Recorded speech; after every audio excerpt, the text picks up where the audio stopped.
Research చేసి ఆ మంచి క్వాలిటీ కలబంద తీసుకొని మన క్యాప్సూల్స్ ఫామ్లో పెట్టారు.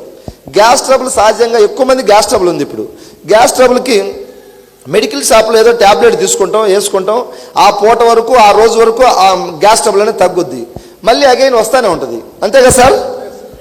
ఇక్కడ వెస్టీజ్లో ఉన్నటువంటి అలోవెరా ఆమ్లా క్యాప్సూల్స్ 2 డబ్బాలు, ఒకటి 320, ఒకటి 270 రూపాయలు ఎంత ఉంది. ఆ 2 డబ్బాలు మీరు ఒక నెల నుంచి 2 నెలలు వాడుకుంటే మళ్ళీ ఒక 2-3 సంవత్సరాలు మీకు గ్యాస్ ట్రబుల్ అనేది కనిపించదు అనమాట. అంత బాగా పనిచేస్తుంది. హెయిర్ ఫాల్ అవుతూ ఉంటే కొంచెం కంట్రోల్ చేస్తుంది, ఓవర్ హీట్ ఉంటే కంట్రోల్ చేస్తుంది. ఈ 2 ప్రోడక్ట్లే. ఇంకా మీకు ఏమైనా ఫైల్స్ లాంటివి ఉన్నా కూడా కంట్రోల్ చేస్తుంది. ఇది బాడీ కూల్ అయితే ఫైల్స్ తగ్గిపోతూ ఉన్నాయి. సో ఇట్లా హెల్త్కి సంబంధించినటువంటి మన దగ్గర అన్ని హెల్త్ ప్రాబ్లమ్స్కి సప్లిమెంట్స్ ఉన్నాయి. మెడిసిన్ అయితే ఇమీడియట్గా తగ్గుద్ది యాక్షన్. మెడిసిన్ ఎవరు వాడతారు? ప్రాబ్లం ఉన్నోళ్ళు వాడతారు. ఇప్పుడు ఎగ్జాంపుల్ షుగర్ పేషెంట్ మెడిసిన్ వాడతాడు, లేదా బీపీ మెడిసిన్ వాడతాడు.